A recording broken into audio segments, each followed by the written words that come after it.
G'day Halo fans, today we're going to be talking about the strengths of Halo and why I think Halo Infinite is heading in the right direction.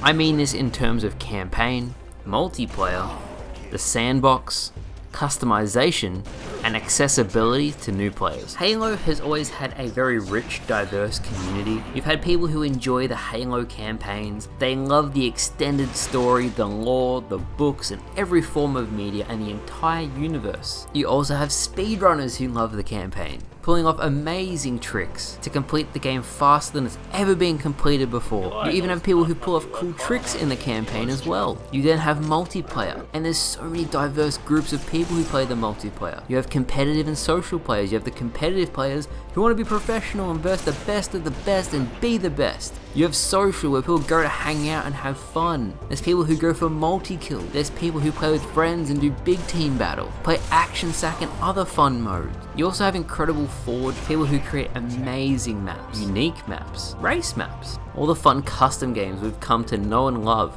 come from forgers who love the game, love the series, and express their creativity in something they're passionate about. What I'm trying to get at is Halo has a very diverse community, a community that I feel can't be replicated in any other game, a community that is very rare. There are very few games nowadays that have a campaign that people really care about, as well as a riveting multiplayer that has a rich history with a lot of people waiting to play it. That combination nowadays is extremely rare. And that's really the crux of what I'm getting at with Halo Infinite. It's consumer friendly in the way that the Season Pass and Battle Pass isn't taken away from you when the season rolls over to the next season. You can buy all that stuff back.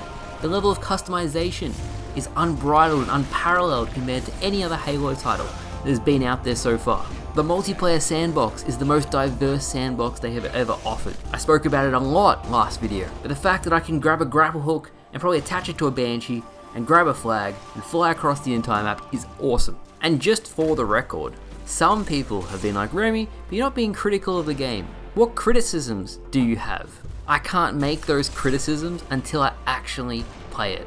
From what I've personally seen so far, I love what I see. If I was asked to go and create a Halo title, all the fun sandbox elements is exactly how I would make it. And as far as the multiplayer microtransactions go, if this isn't the system you would pick, but they have to be in the game, and you're told, say you're 343 and you have being told by Microsoft, you have to include this, I cannot think of a different way that is less intrusive than what they have come up with.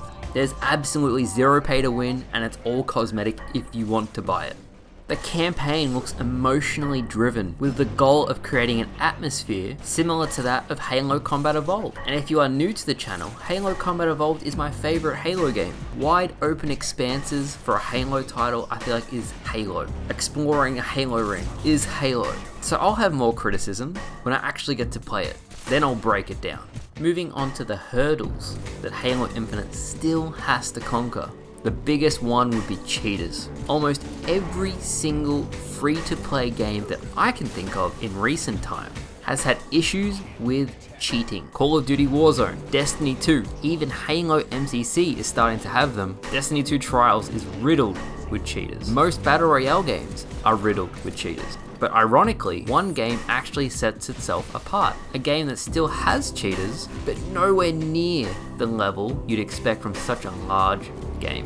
That game is Fortnite. And there's a very simple reason as to why it doesn't have as many cheaters, and that is the fact that it has 2 anti-cheat systems instead of 1. It makes it much harder to bypass 2 softwares as opposed to 1.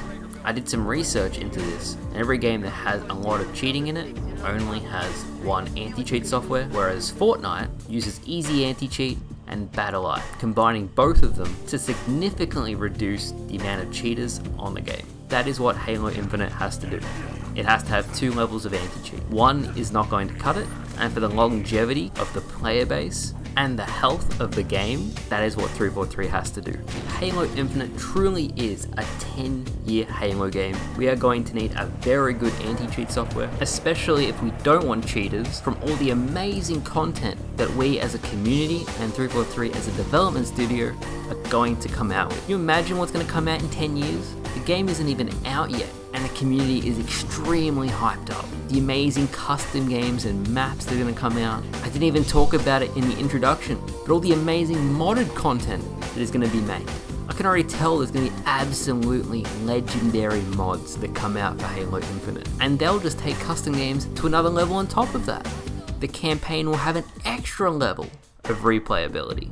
I said it last video, I'm saying it again, Halo Infinite, Halo as a brand, as a community, as the flagship Xbox title, may very well be entering a golden era of Halo. So thank you all so much for watching. I really love putting these videos together. So let me know in the comments what you love about our community, what you're excited for in Halo Infinite, and how you would handle cheaters who threaten to ruin the game. But thank you all so much for watching. Halo MCC Season 7 has just released, so I'll have a video about that tomorrow. Thanks for watching, guys, and I'll see you later. Bye bye.